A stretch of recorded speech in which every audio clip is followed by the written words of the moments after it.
Welcome back to the Successful Solopreneur podcast. My name is Matthew Pates, and I'm actually really excited about today's conversation. Um, it began this morning. So when I woke up this morning, I was going through, my typical routine. After I wake up, I get up around 6:30, and after the restroom, I'll do my cold shower, coffee, supplements, and then stretching. And then when I'm done with all of that, my favorite part of the morning begins, which is where I come in and I sit down at my desk and I pick up whatever book it is that I'm currently reading. And I'll read for a little while, and then I'll take notes or write on the things that inspire me. And this morning, instead of reading a book that I've not read before, I made the decision that I wanted to go back and start to go through some of the books that really made an impact on me that I've already read. Because I was speaking to someone recently, and they made a comment that really stuck, which is if you're someone that's constantly pursuing new information without implementation, then it's really just mental masturbation. And I didn't mean to make that rhyme, but that's literally what it is. And I'm someone who has been an avid reader for several years now. I mean, as I sit here, I probably would estimate I have somewhere between 120 or 130 books surrounding my desk. So I absolutely love to read. But I'm someone who often finishes a book and immediately jumps into the next one. And as much as I consume, I fail to implement a lot of the wisdom that I may have just consumed or read in the books that I finish. So I decided this morning that I'm going to go back and I'm going to, pick a book that calls to me and begin to reread or thumb through, the pages that I've highlighted and earmarked and done all the things. And this morning, I chose a book that I absolutely love by an author, Dr. Benjamin Hardy. I've read many of his books, but the one that I picked up this morning is Personality Isn't Permanent. And it's Break Free from Self-Limiting Beliefs and Rewrite Your Story. And this book is absolutely phenomenal to me. But what really stuck out was when I opened it and I came to a page where it talked about the myths of your personality, because personality is not permanent. And many of us feel stuck in the ways that we are or who we believe ourselves to be, right? And when we're solopreneurs, you have committed to creating a life that is different, maybe vastly different than the one that you've been living. Certainly was for me. And in this book, I opened to page 41 at random, and I have here highlighted 4 points that he makes about the reason most of us stay stuck in patterns that don't serve our future, our goals, our desires. So I'm going to read it off here, and then I'm going to share a little bit about what I wrote this morning. And my intention for today is that you walk away not with just some ahas, but you walk away with a clear next step and what you should be focusing on if you are going to become the kind of person that achieves the goals that you have. And I mean this literally. This is a huge part of the transformation that I've had to make and I'm still making. Right. So what we're going to talk about in the rest of this episode is going to, has the potential quite literally, could be the key to completely transforming not just your business, but your life, your health, your relationships, quite literally everything. So I'm going to read here what I highlighted. It said, there are 4 deeper reasons which keep people stuck in patterns. And what he's talking about are the patterns of self-sabotage, the patterns of limiting beliefs, the patterns of, feeling stuck and incapable and all of this stuff, these patterns of maybe not feeling enough. These are the patterns that Dr. Hardy are talking about. And the points here are, first, they continue to be defined by past traumas that have not been reframed. They have an identity narrative based on the past, not the future. That one's all of these are huge, but that's going to play a key in what we talk about today. So I'll say it again. They have an identity narrative, right? The story you're telling yourself that is based on your past, not your future. And then third, their subconscious keeps them consistent with their former self and emotions. Again, their subconscious keeps them consistent with their former self and emotions, right? Because again, one of the greatest addictions to a human is our identity, our sense of self, who we believe ourselves to be, right? We'll do anything to protect this subconscious narrative, right? And it's often in direct conflict, and dare I say, always in direct conflict with your potential and who you ultimately decide you want to become. And then the fourth one. The fourth is what we're going to dive deep into today. The fourth says they have an environment that's supporting their current rather than their future identity. So I'll say it again. You have an environment that's supporting your current rather than your future identities. So here's the theme of today's conversation, right? When you decided to become a solopreneur, you changed the rules that you must live by, right? You changed the standards in which you must operate. And it's very likely that you did this without even realizing it, right? Most of us change our goals, right? But we stay committed to the rules of our former selves, right? For example, if you know a little bit about my story, you know, part of it was that I used to be addicted to cocaine. I used to, you know, obviously party a lot, spend a lot of time in bars and nightclubs and all this kind of stuff. So drinking, drugs, all these things. And, you know, at the time, the goal, and this was subconscious, but in reflection, the goal was to escape. Right? I was suffering in many ways, mostly from, you know, previous traumas that I had endured, mostly from childhood. And I was subconsciously committed to escaping these pains, the shame. And the way that I was doing that, right, was through drugs and alcohol and promiscuous relationships. Right. So those were the rules that I was living by. The goal was to escape. So the rules and the standards were drugs, alcohol, and promiscuous lifestyle. Now, when not just when I decided to become a solopreneur or become, you know, a coach full time and work in the trauma space and all that, but also when I fell in love with my fiance, you know, we met, you know, the rules changed my life. I wanted to commit to being a great partner, a committed partner, a healthy partner, not just physically, but emotionally. And when the rules changed, the standards I was living in, I was living by, had to change as well. The environments in which I was spending my time had to change because the rules, the goal had changed, right? And the same is true for your business, right? When you decided to, again, become a solopreneur and create a business that was ultimately going to change your life, you changed the rules, right? Therefore, you must change your environments. Now, I'm going to read a little bit about what I was writing this morning, and we're going to break this down, right? So here we go. When you change the goal, you change the rules. As a solopreneur, you've changed the rules of your life. You've made the decision to build something from the ground up that will completely change not just yours, but the futures of all who rely on you. Right? That piece is key. When you decided to start your own business, I am certain that a core reason was you wanted to make a change in your life. You wanted to improve your life and the lives of those who you love, the lives of those who depend on you. Right? So the challenge is, as we've already talked about many times on the show and in my newsletters, and if we've been working together, you certainly heard us talk about this.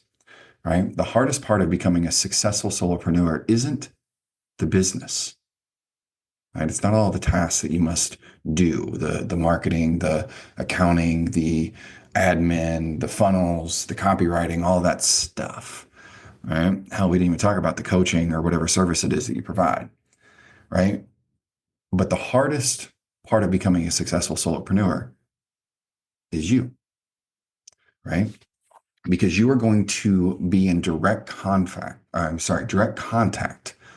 with all of your doubts, your insecurities, limiting beliefs, and the patterns of protection, right? Specifically protecting the former identity, AKA self-sabotage, right? The hardest transformation you're going to have to make has nothing to do with business, but has everything to do with who you believe yourself to be, right?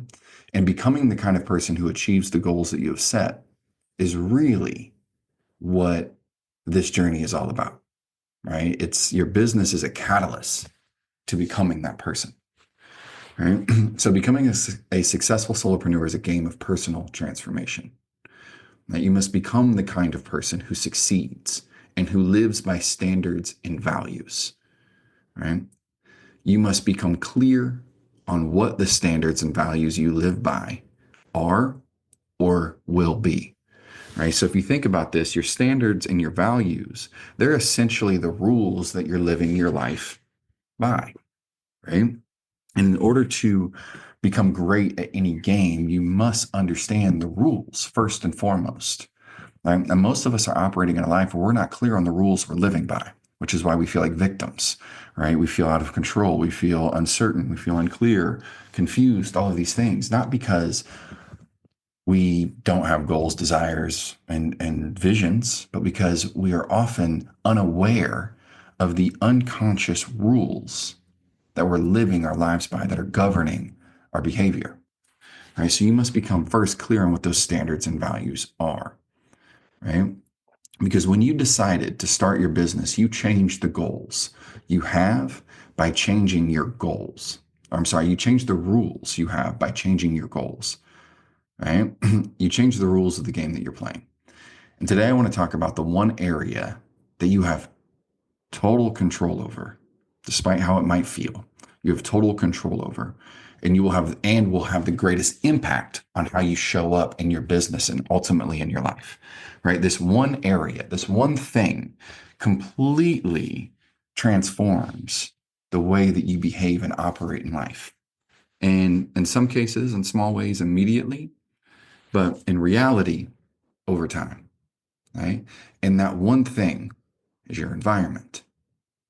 Right? Now, your environment consists of many things, such as the spaces you live in, work in, the people you hang out with, the entertainment you consume, the food you eat, the things you drink, what you read, the clothes you wear, the things you listen to, and the people you hang out with, right?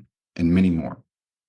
And I imagine, right, that you're in a current environment, right? The collection of all the things I just mentioned that likely represents who you were, not who you're becoming. Perhaps in some cases, you've begun to make the change the relationships, the things you consume. Clearly, you listen to a podcast like this, and I imagine it's not your first or your only. So you've likely already begun making some of these changes, whether it was conscious or otherwise, right? But I'm willing to guarantee that if you are struggling to succeed, if you are struggling to really make the breakthroughs that you desire, and you've been at this for a little while, it is likely that there are key elements of your environment that have not evolved to match your goals, right? But they still are things that are representing or rooted in your past, right? So this is the greatest mistake, right, that most of us make as solopreneurs. Again, the struggle as a solopreneur is you're often in isolation. You're doing these things alone, especially in the beginning, right? You're inside of your own head. You don't have people to bounce ideas off of that maybe understand what you're doing or what you want to accomplish or why it's so important to you, right? Because as a solopreneur, we are often the black sheep, the outliers, the different ones in our family, right? In our friend groups and our communities, we're often the ones that break the mold, do things differently, go against the grain, swim upstream, all of these metaphors and analogies, right? But it's true. We operate differently. We are committed to creating a life that looks different than the average person around us or the quote unquote normal, right? So, we're the ones who made the courageous decision to create something in spite of the odds, right?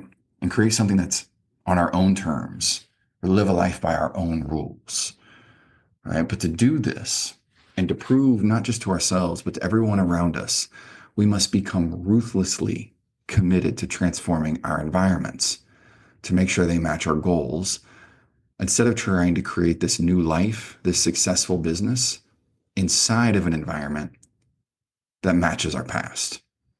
Right? So, for example, when I decided that I wanted to become um, a healthy partner to Allison when we met, I had to change my environment. I had to change the people I was hanging out with, right? Because I couldn't continue to hang out in places that I was doing drugs and drinking and, meeting, random, people and all these things.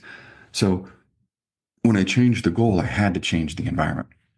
My goal became something much more fulfilling and meaningful.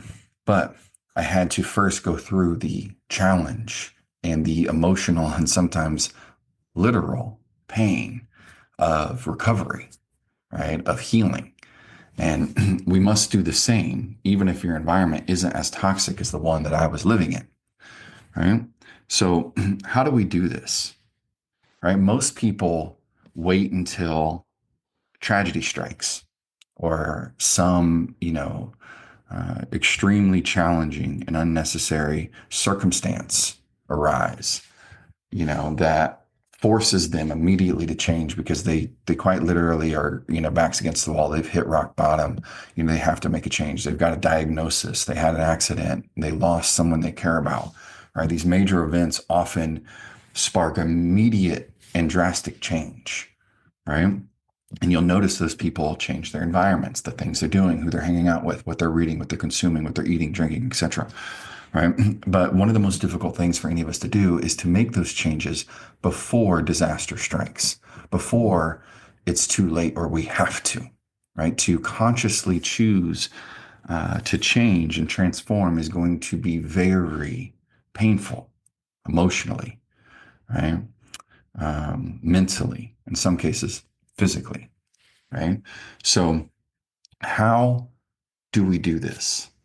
It's going to sound much easier than it is, as most things do.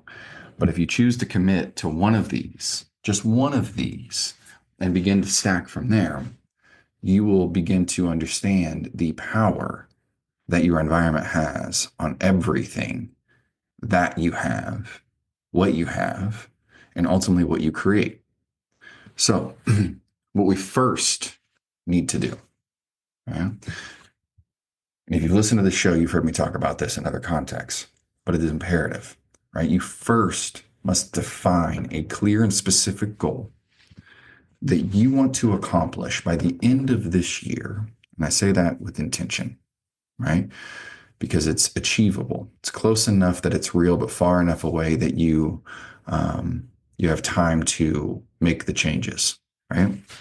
So you must be uncomfortably clear on the specific goal you need to accomplish by the end of this year in order to feel like a success, in order to feel like your business is moving in the right direction, your life, your relationships, your health are moving in the right direction.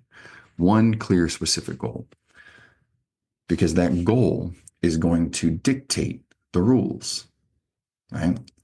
And so when we're clear on this goal, then the key is to reverse engineer this goal and identify the key characteristics of the kind of person who accomplishes such a thing. Right? If your goal is to complete a marathon, right, a literal marathon, that goal is going to determine the rules you must begin living by, the food you must be eating, the training you must do, the sleep, the all of the things revolve around this one goal, right? So the same is true in your business. Right? Once you get clear on the goal, the specific goal you must accomplish, that goal determines the rules and the standards that you must begin living by, starting with your environment. Right? And then we must begin to design your environment to match this future self, to match the person that accomplishes this goal, the person you will be a year from now, because that person if you're committed to this, will be different than the one that's listening to this today, right? So what this means is we must begin auditing, and I mean honestly, ruthlessly auditing your physical space, the environments in which you live, right? Work, etc. What you consume, this is a major one, right? What it is that you consume on a daily basis. These things include what you're eating, right? You are what you eat, what you're drinking, right? The entertainment that you're engaging in, right? What kind of movies, shows? Like, for example, I used to love watching true crime, and I still do, right? It still get me every now and again. I'll get hooked on something. But what I began to realize is when I'm consuming true crime, mostly, stories about murder, I'm consuming that energy, that anxiety, that fear. And I would find that, once I got done listening to or watching any of those stories, man, it was heavy, right? I'd walk away and was devastated and, just low energy, low motivation, all these kind of things, right?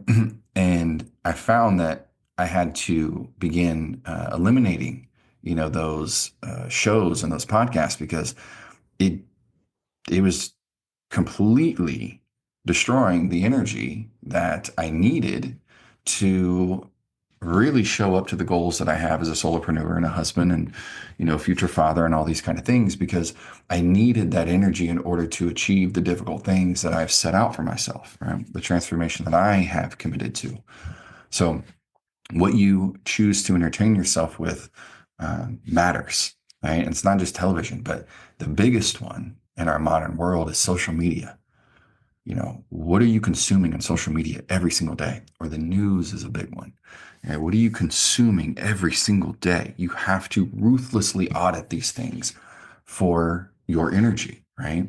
Because they will determine the way you view the world, the way you view yourself, which ultimately determines the way that you show up, right? The way you treat yourself and others and your business and your people and your kids and your spouse and all the things, right? And this is going to be difficult because what this means is when we change these things, we're going to begin changing the dynamics of the relationships that we have, because most of your relationships are currently rooted in who you were, right? I can say this for sure. As someone that's moved, away from home, across country, lived in, various countries and all these different things.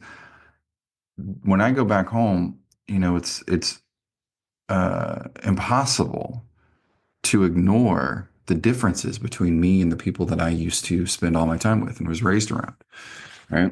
And this is no judgment, right? But our goals are different, right? Our views on the world are different. Therefore, how we operate is different. And, what I found is that most people, spend their lives committed to people that have familiar pasts instead of identifying people and courageously putting yourselves in environments around those who have a similar future, right? And that's ultimately what we're talking about today, right? Because it's the conversations that you're in, it's the like I said, the things that you eat and the ideas and the projects and all the things will change when you start to spend your time with people who have a similar future that you desire, right? When I started running trail runs and marathons, when I started spending my time around people who were runners, right, my habits began to change, right? Certainly much different than those that I used to hang out with in the bars and nightclubs, right? So understand, and it might feel like I'm beating a dead horse here, but it's imperative that you get clear on what you want to accomplish, reverse engineer, right? The characteristics and the environments and the forms of entertainment and the foods and the conversations and the books and the podcasts and all the things that person or those people who accomplish those types of things spend their time doing, right? So it's not about wanting what people have. It's about identifying what they did to create it, right? Don't desire their things, desire to become the kind of person and do the work that they did to get there. right? So again, you may need to spend time in places that people you look up to go. Read the books those people read. Listen to the podcasts those people are listening to or are on. Right? But if you're ever going to become the kind of person who succeeds at their goals, you must become the kind of person who intentionally creates their environment to match the goals they have instead of the past they had, right? Because here's the truth. You don't rise to the level of your goals. You fall to the level of your environment. And another way to say that is, you don't rise to the level of your potential. You fall to the level of your standards. And your environment is a direct reflection of your unconscious standards. So I'll leave you with this exercise, this homework. I want you to identify one area of your life. One. It could be the space you sit down and work, the book you're reading, the podcasts that you're listening to. Obviously, if you're listening to this one, I'm certain you're listening to others as well that are supportive of your future. Right? But I want you to identify one thing. Perhaps it's the relationship you have to social media. Right? And I want you to identify, how would the person of your future, the person that accomplishes the goal that you have set for 1 year from today, how would that person interact with this thing? What is the relationship that person would have with their social media, with what they eat, with who they hang out with where they work? Right? And I would need you, not for me, but for you and all of the people that rely on you, all the people that are looking up to you, to decide to raise your standards to match your potential. With that, I want to say, I hope you have an amazing day. And until next time, I look forward to seeing you on the other side of your future.